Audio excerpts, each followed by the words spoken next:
Focus on the power. I went to see Pets 2 last night. Oh, what was it? It's such a cute movie. And they got this rabbit's got this superpower. He's just crazy. It's so much fun. It's silly. I like cartoons, so it's well, you know that, right? I'm a kid. What can I say? Focusing on the power. Let's see where is this going to go today. So I wanted to talk about focus, and I want to talk about how motorcycle riding, the thing to do in focusing and to get the right way is like if there's a rock in the road or a pothole in the road, you do not focus, right? You do not look at the rock or the pothole. That is guaranteed. You do not look at that. You focus on what you want, not on what you don't want. And as I was thinking about that on the way in, this beautiful Harley was in front of me, and the guy was just grooving. He was coming down the Santa Susana Pass, and he had the nice lean going, and I could tell he was totally focused on the horizon. He knew where he was going. And that's how we get to where we want to go. We focus on our destination. We don't focus on the problem. But there are times, and Dr. Holmes talks about this, there are times that we need to give our attention to the problem, have to understand the condition, so then we can switch our focus to what we actually want. I do have to identify that is a rock, that is a pothole, I don't want that. Then I look at what I want to do. Then look at where I want to go. That's the way. That's where you get your power. You see. It was interesting. Looking up etymology of the word power.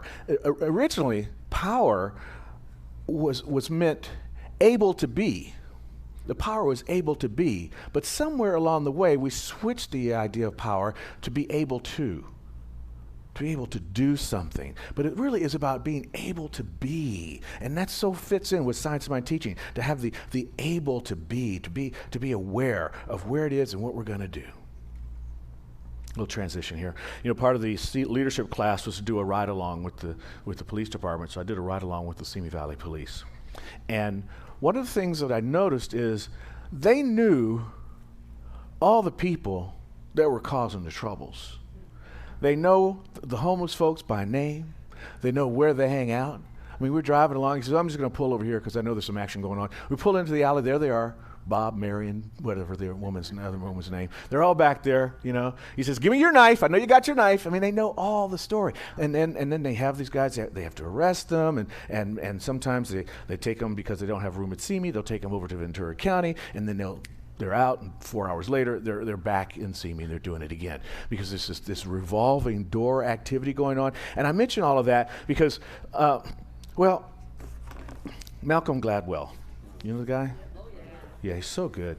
I'm going to read a little bit. This is what the dog saw. What the dog saw. He talks this story is about a guy named $1 Million Murray. Murray Barr was a bear of a man, an ex-Marine, 6 feet tall, heavy set. And when he fell down, which he did nearly every day, it could take 2 or 3 grown men to pick him up. He had straight black hair and olive skin. On the street, they called him Smokey. He was missing most of his teeth. Had a wonderful smile, toothless. People loved him. His chosen drink was vodka. Beer he called horse piss. On the streets of downtown Reno, where he lived, he could buy a 250 milliliter bottle of cheap vodka for $1.50. If he was flush, he could go for a 750 milliliter bottle. And if he was broke, he could do what many of the other homeless people in Reno did, walk into a casino and finish off the half-empty glasses of liquor that were left at the gambling table. Resourceful. If he was on a runner, we could pick him up several times a day, said Patrick O'Brien, who was a bicycle cop in downtown Reno. And he's gone on some amazing runners. And I mentioned this guy, Murray Barr, because he was homeless, and he's an example of this homelessness issue, and I've been talking about it a lot, and I picked up this book this week. It's been on my shelf since 2009, and I said, I think I should probably read that. And I opened it up, and it was just to that. And it's so interesting because it really worked in with what I was talking about the focus on the power and this idea of homelessness. You see, when Murray Barr would go down, they call it a one down, they'd have to call the police. And the police would have to call the paramedics. There'd be 4 paramedics in the ambulance, and then they would have to take him to the hospital. And because he was living on the street, he probably had an infection. They had run tests on him, and he's homeless, so he can't pay for all that. And in 6 months, it cost $100,000 to treat Murray Barr at the hospital. There was another guy in downtown Reno, and 3 months he was on the street. They measured him 3 months on the street, $65,000 in medical bills and expenses for this guy. Another guy, 3 months on the road, on the streets, $50,000 in medical bills and expenses. It's a crazy thing.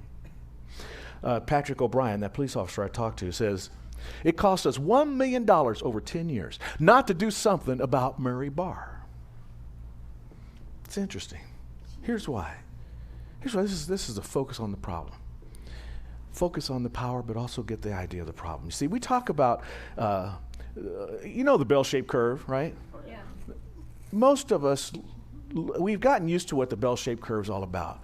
And when you talk about homelessness, you think, well, there's a bunch of people on the extremes. There's a little bit few on the extremes, and there's a bunch of people that are in this bubble of homelessness that we talk about. Turns out, that's not actually the case. It's a little different than that.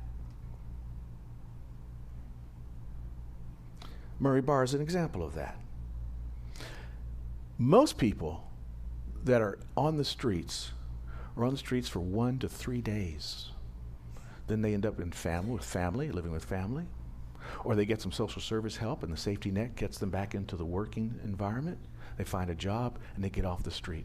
It's a small percentage of the people that actually end up on the street for a really long time.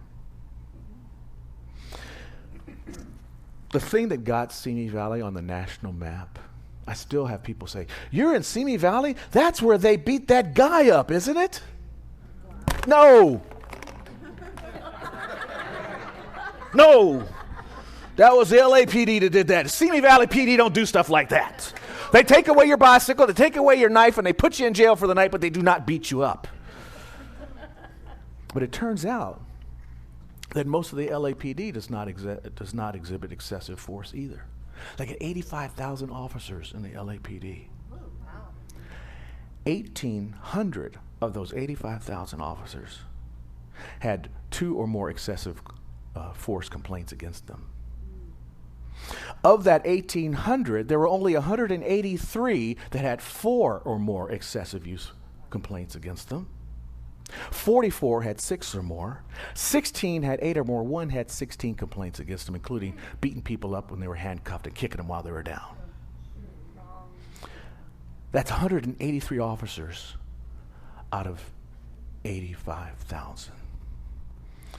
When the Warren Christopher Commission looked at that police department and found that out, the report was thrown back because they didn't want to hear that.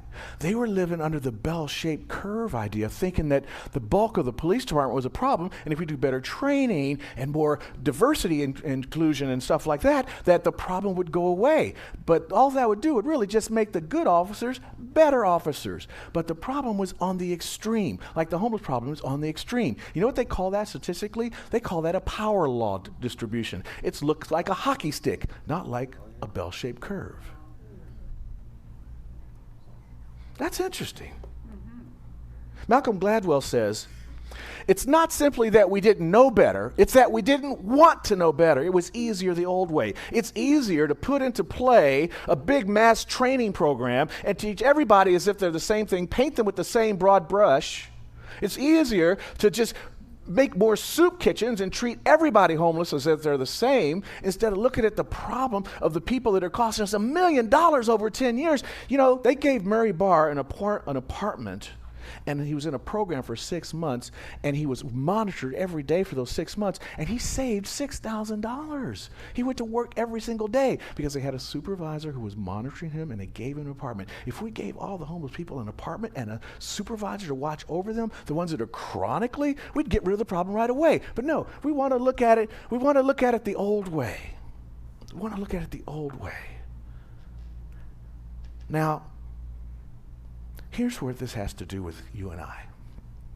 This is where the science of mind comes in. We can do that to ourselves. We can treat ourselves like the bell-shaped curve instead of the hockey stick power law distribution that we are. You see, sometimes we can go into, I'm going to say, because you guys are all so involved. I don't know, sometimes it's like you're my therapy. Because here's what I do sometimes. I start listening to the I can't. I can't do this. I can't do that. I don't have time for this. I got to do that. There's no time to do that. And the voice starts running in my head, you know? And the reality is, the truth is, I can far more than I can't. The truth is, we all can far more than we can't. The can'ts in our lives are down here at the bottom, but the cans in our lives are the hockey stick part. It's all the good stuff. We got a lot of good stuff. So if we can realize that there's just a little bit that I need to work on, right? And then use the science of mind principles to get rid of the little problems, our life really improves dramatically. That's the truth of this. That's why the focus is on the power, you see. The science of mind enriches us. It teaches us a new way. It teaches us how to move from being able to do and to be able to be our true selves. It teaches us how we can be able to be in a safe and secure way, to be safe and secure in who we are as divine emanations of spirit. See, the spiritual divine nature is goodness. The infinite supply is available to each and every one of us. And there are endless possibilities for this good to unfold. That's why the science of mind enriches our lives by giving us the strength and the power and the knowledge to know that there's good available for us and it is ours to use. But we have to be the ones to choose, to freely choose. As Ernest Holmes says in The Science of Mind, the very force which makes us sick can heal us. The force which makes us poor can enrich us. And the power which makes us miserable can make us happy. It's the same power, the same force, the same law. It's the mind and how we use the mind. It's the use of the law. You know? This is what we come here to learn how to do. We can move away from bell-shaped curve thinking and move into the embrace our hockey stick issues and get about the business of kicking that puck down into the goal line and winning in our lives and moving forward in our lives. The science of mind emboldens us. It emboldens us by giving us the understanding that there is a powerful good for the universe, and we can use that powerful good to change our lives. It gives us the power to change. It gives us the courage to change. It gives us the confidence to change. It says, yes, you can. Like my thing says, success comes in cans. And this powerful law is the essence of being. It's the essence of the spirit itself. Ernest Holmes says, you do not need to energize the essence of being. It's already big with power. The essence of being is big with power. The essence of who we are is big with power. All you need to do is realize this fact and then let it be done unto you. Big word, let. Let it be done unto you. Let. Allow it. Allow it. Don't get in the way. And what gets in the way? Can't, doubt, despair, compare. Ooh, compare and despair. Oh, that's a bad one. You compare, you're setting yourself up. You know, it's useless to compare anyway. I mean, do you think that sunflower over here is looking at sunflower over there and going, oh man, he's so tall and beautiful? No. Sunflower don't care. He's too busy saying, where's the sun? See? You should be saying, not caring about that. No. Where's God in my life showing up? It's right here, asking me to be bigger, to stand in the bright light of the Spirit. That's what's supposed to be happening for us. That's the call. Energize the essence of being within you by, first off, looking at it. Okay, when you hear yourself say, I can't, first off, when you hear yourself say, I can't, immediately begin to translate that into, I will not. Because it's not about you can't. It's just that you won't. And it's okay. There are a lot of things I don't want to do. Last night, Johanna said, do the dishes. I can't. Pure and simple. But when we came back to the movie, I said, I will. It was fine. I was energized. I had superpower. I was like ready to go, you know? But oftentimes we let that little bitty word get in the way. Get in the way of energizing the divine power that is in us so that we can allow it to be done unto us. Ask and it is given. It is done unto you as you believe. Change your thinking, change your life. We've heard them all and all, but do we do them? Do you remember to do them? In those moments when you're finding yourself in a little bit of despair, when you find yourself just a little sad, why am I sad today? It might be that you're not expressing your full beingness Because when you're expressing your full beingness, you're not going to be sad. You might be a little stressed because you want to get it done fast. You might be a little like a little frazzled because you want. That's just energy. That's just energy asking you to step forward into your wholeness, into your fullness. That's what the science mind does. It emboldens us with this enriching power that enhances our lives. It enhances our lives because it intensifies and it magnetizes the good for us. You see, what we do in this teaching and the classes, going with practitioners and all of that, is we learn to raise our consciousness level to a higher plane. Last week on Wednesday, I stepped out and something I had not done before. I looked at these bowls all the time. Every Sunday I see them. We moved them from here over to there. And so Wednesday I played the bowls. I said, hey, I can. And it was fun. And then we actually went through them and did the chakras with them. See, this is the note C. That's the sacral chakra. And this one right here, that's the note. That's E. That's the solar plexus down here. And this one, this is G. That's for the, what is that one for? That's the throat chakra.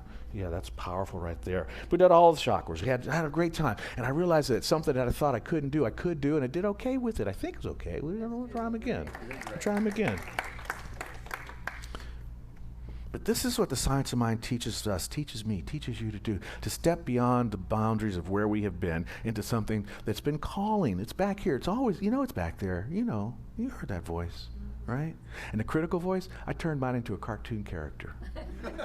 We talked about it at the board meeting last week. We led the folks. If you have a critical voice that's not polite to you, think about your favorite cartoon character and assign that cartoon character voice Snagglepuss. You put Snagglepuss in your head as a critical voice in your head, it's very hard to take that seriously. Very hard to take that seriously.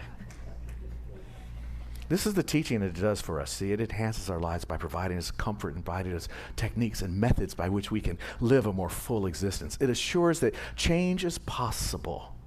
That change is possible. It tells us, as Dr. Holmes says, that a particular thought is strengthened in power and intensity by the removal of unrelated thoughts, which would otherwise dissipate the energy. That's what happens. That's what happens to the critical voice when it's telling all kinds of things. It's pulling energy away. It's withdrawing energy from your good. But if you withdraw the energy from the critical part of you, if you withdraw the energy from the doubt, from the despair, that's energy that you now have to apply toward your good, to apply toward the things you want in your life. This is how this happens. It's a spiritual truth, That's the thing about the teaching that we have here. This is what the man did. This is what Jesus did. The guy, he was down. First off, he hung out with rich people all the time. He loved to party. If you don't love to party, you don't mess around turning water into wine. He loved to party, right? He liked people to be together because he went to a lot of weddings. He liked the joy. He liked the idea of relationship. And this is what the science mind talks about. It talks about enjoying your life, be in relationship with others, have a good time, and know that prosperity and abundance is yours. This is what we get from this teaching. This is the distillation down to it. He knows that the Father within does the work. The Father within is within each and every one of us, and that is doing the work as we put these practices into motion. As we understand that the negative thoughts in our mind are draining away our energy from our good. Drip, drip, drip. But if we switch that around, the drip, drip, drip is clear water into a muddy bucket that will eventually clear that muddy water up. And can you wait while the mud settles and the water's clear? Can you remain unmoving until right action arises by itself? That's the 44th verse of the Tao. Do you know what that means? Okay, muddy water. Right? It's moving around. Wait, the water settles and it clears and it's still and you look into it and what arises is your reflection. The truth of who you really are. So when we can get still, we can allow the truth of us to rise up and then we can stand into our power. But we have to focus on that power on a regular basis. We must focus our power and dip into the divine reservoir of good, and it'll bring amazing results into our lives. All right, so bear with me now. I want to take us on a journey. I don't do this often, but I'm going to ask you, I'm actually going to sit down for this. I'm going to ask you to close your eyes and take a breath. A nice, deep, holy breath. And let these words that are coming out of my mouth flow through your own consciousness as if you're saying them to yourselves. One more nice, deep, holy breath. And on the exhalation, as you exhale, allow yourself to come to the realization that each one of us has within us a deeper nature. This deeper nature being in eternal unity with God, with the living Spirit. It's more than each of us are individually. It is where our very being, our nature, merges into the divine being of God. So we dip deeply into our divine natures. Let us visualize ourselves entering the secret presence of the tabernacle of God, so that we will, like the sages of old, shed that which does not belong to the kingdom of good. We let go of all the shoulds, the woulds, the coulds, the cannots, and the will nots. We deliberately drop that which would hurt, hinder, or withhold our good. You see, we cannot enter the gate of good with a sword of despair, doubt, or negativity in our hands, so we let go of everything and turn to the divine depth within our very nature, wherein the Spirit of God, the Spirit of love, the Spirit of peace dwells with calm certainty. Let's withdraw into that place which within us has never been hurt, nor has ever been sick, has always and forever lived in divine and eternal peace, the kingdom of God, which is good, this inner kingdom within which is all peace, all power, all perfection. From this place of divine knowing, we drop all hate, all fear, all animosity, all resentment. We cast out of our consciousness every doubt, every sense of uncertainty about ourselves or others. You see, we know that we are entering into that atmosphere of wholeness, of happiness and completion, where there is no fear, no doubt, no uncertainty, no lack, no want. Here, right here and now, is wholeness, peace, perfection, power, beauty, love, supply, life. We know right now, this moment, that the abundance of life is showered upon us. We are guided and guarded into right action, into right decision, daily, hourly, by the second. The principle of intelligence directs us. The presence of love warms us. The peace of God covers us. And we are led into the pathway of this peace, into the knowledge of perfection. We are conscious of the indwelling good. We are conscious that the indwelling God is filling, instantly renewing our bodies, absolutely eliminating everything from us that does not belong, coordinating every function, every organ, every action, every reaction, making it perfect. The life principle of every part of our being is perfect and harmonious and now functions perfectly in us. The whole order of discord is changed into a nature of harmony and wholeness. We let the divine power be exactly what it is in us, good and good alone. No longer afraid, love casts out all fear. Fear destroys all faith, destroys all fear. We awaken from the dream of fear to the vision of reality where there is no shadow of which to be afraid. We awake from the dream of lack and want and unhappiness to the knowledge of harmony, of abundance and peace. I allow myself to dip deeply into the divine nature of my power and perfection right here and right now. And so it is. Okay. There you go. That's it. Wow. Yeah, I found this with Dr. Holmes. Has kind of played with it. If you've got your Science of Mind textbook, it's in here. It's called I Allow Myself to Dip Deeply into the Divine Nature. And just sort of took some liberties with it because Dr. Holmes loved to take liberties with stuff. He didn't believe in plagiarism. It's all God. It's all mine. Let's do our affirmation. Are you ready? Ready. My life is enriched, enhanced, emboldened by the universal power for good that I consciously and freely use as it uses me. Thank you. All right. Healing prayer time. Rob, the prayer box.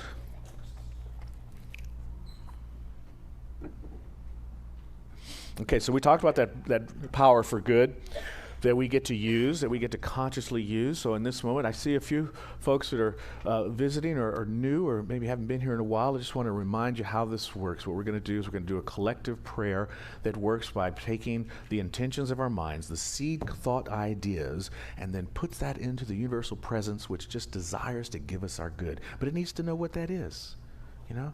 And when we do that, we open it up to... it's nice to say, we can say, look, I want to have a red Corvette 1985 with black seats and all that. That's great. But really, nothing wrong with that. But the truth of the matter, for the universe to really know, to work for your good, we need to allow a little bit of space for the intelligence that's beyond our own limited intelligence. So the idea is, what is that? What is the idea of the red Corvette with the red seats and the dual exhaust? What does that do for you? Makes me feel charged up, excited, happy to take a journey. So when you're saying your treatment work, leave that idea. Yes, be specific, but also be specific about the experience you see that you want to have. What is the feeling that you want to have, the feeling tone? So the universe can look beyond your limited idea and say, here's something that you think, you want the feeling tone? You think the red Corvette's going to give you a feeling tone? How about a screaming yellow Maserati? That's, guy down the street's getting rid of one and he wants to sell it fast. So that's why you want to know, what is the experience that I want to have, right? So as we talk and put our treatment out into the universe, keep that thought in mind. I open the floor up now for your intentions and your desires to be made manifest now. What do you say?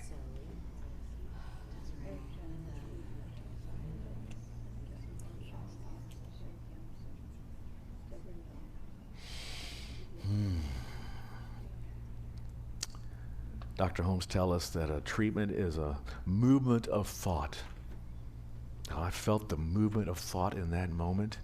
That divine emanation of spirit is speaking through each and every one of us, and there is an experience unfolding right now that is moving through the universal law that is being heard and received by a loving presence that says, it is my pleasure to give you the gift, to give you the kingdom of good, to bring into your experience more joy, more harmony, more energy, more right action, more peace, more wholeness. If that's showing up as the right job idea, that is coming into your experience. If that's showing up as the perfect relationship, that's coming into your experience now. For we have made that manifest by teaching this, by bringing this teaching alive through this moment right here and right now. If you're looking to bring forgiveness into your heart, it's right there, delivered to you in this moment. The idea in mind has now become a seed that is purchased in the fertile soil of your brain and is now unfolding in consciousness in a way that you will be attracted to it. It'll be showing its face for you, and you'll just step right into it as you allow and let it be. So in this moment of allowance,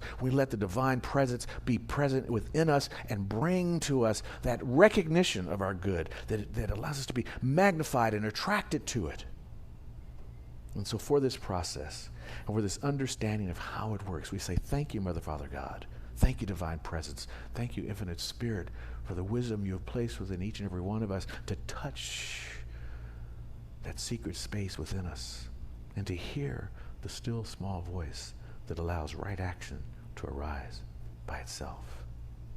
If you're feeling confident in this process of prayer, if you're knowing that your truth is here now and yours and ready for you to receive it, affirm it now with me as you say, and so it is. Mm-hmm.